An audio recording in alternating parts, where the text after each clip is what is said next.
Hello NEET aspirants, JEE aspirants. I am Afra, Kozhikode Medical Collegeലെ MBBS student ആണ്.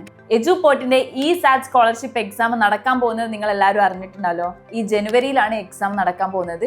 Already register ചെയ്യാത്ത ആൾക്കാരൊക്കെ ഉണ്ടെങ്കിൽ വേഗം പോയി രജിസ്റ്റർ ചെയ്തോളൂ. ഇത് നിങ്ങൾക്ക് കിട്ടാൻ പോകുന്ന ഒരു ഗോൾഡൻ ഓപ്പർച്യൂണിറ്റി ആണ് കേട്ടോ. നീറ്റ് ജെഇ ക്യാമ്പസിൽ എജുപോർട്ടിന്റെ അവിടെ നിങ്ങൾക്ക് ഫ്രീ ആയിട്ട് റിപ്പീറ്റ് ചെയ്യാൻ പറ്റുന്ന ഒരു ഗോൾഡൻ ചാൻസ് തന്നെയാണ്. ഇന്ന് ഞാൻ ESATന്റെ നീറ്റിന്റെയും ജെഇന്റെയും സിലബസ് ആയിരിക്കും നിങ്ങൾക്ക് പറഞ്ഞുതരാൻ പോകുന്നത് കേട്ടോ. ESATന്റെ നീറ്റിന്റെ സിലബസ് നോക്കുകയാണെങ്കിൽ മൊത്തം 300 മാർക്സിനാണ് എക്സാം.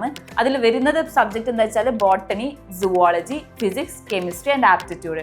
അതിൽ ബോട്ടണി സബ്ജക്ട് നോക്കുകയാണെങ്കിൽ sexual reproduction in flowering plants, organism and population, biotechnology, principle and processes, biotechnology and its application, ഈ 4 ചാപ്റ്ററാണ് ബോട്ടണി എന്നുള്ളത്. സുവോളജിയിൽ human reproduction, principles of inheritance and variation, evolution, human health and disease. പിന്നുള്ളത് ഫിസിക്സിൽ magnetism and matter, electromagnetic induction, alternating current, ray optics and optical instruments. ഇത് ഓരോ സബ്ജക്റ്റിൽ നിന്നും 15 ക്വസ്റ്റ്യൻസ് ആട്ടോ നിങ്ങൾക്ക് വരുന്നത്.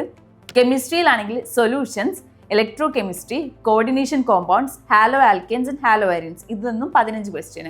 പിന്നുള്ളത് ആപ്റ്റിറ്റ്യൂഡ് ആണ്. ആപ്റ്റിറ്റ്യൂഡിൽ basic quantitative aptitude like arithmetic, algebra, geometry, data interpretation, പിന്നെ ലോജിക്കൽ റീസണിങ് ക്വസ്റ്റ്യൻസ് ആണ് ഉണ്ടാവുക.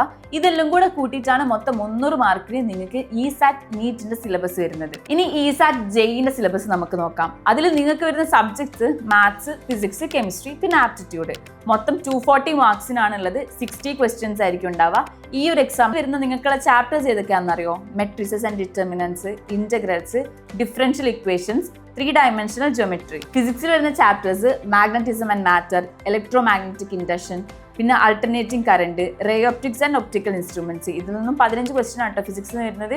കെമിസ്ട്രിയിലാണെങ്കിൽ solutions, electro chemistry, coordination compounds, halo alkanes and halo ions, ഇതിന്നും 15 ക്വസ്റ്റ്യൻസ്. ഇനി ആപ്റ്റിറ്റ്യൂഡിന് സെയിം ആസ് നീറ്റ് ആണ്. ബേസിക് ക്വാണ്ടിറ്റേറ്റീവ് ആപ്റ്റിറ്റ്യൂഡ്, അതിൽ arithmetic, algebra, geometry and data interpretation, പിന്നെ logical reasoning, അതിൽ series, coding, decoding, puzzles, directions, relations. ഇതായിരിക്കും നിങ്ങളുടെ നീറ്റിന്റെയും ജെഇന്റെയും സിലബസ് വരുന്നത്. ESAT എക്സാം നിങ്ങൾക്ക് എല്ലാവർക്കും നല്ലൊരു ഗോൾഡൻ ഓപ്പർച്യൂണിറ്റി തന്നെയാണ്. രജിസ്റ്റർ ചെയ്യാത്ത ആൾക്കാർ വേഗം പോയി രജിസ്റ്റർ ചെയ്യുക. All the best.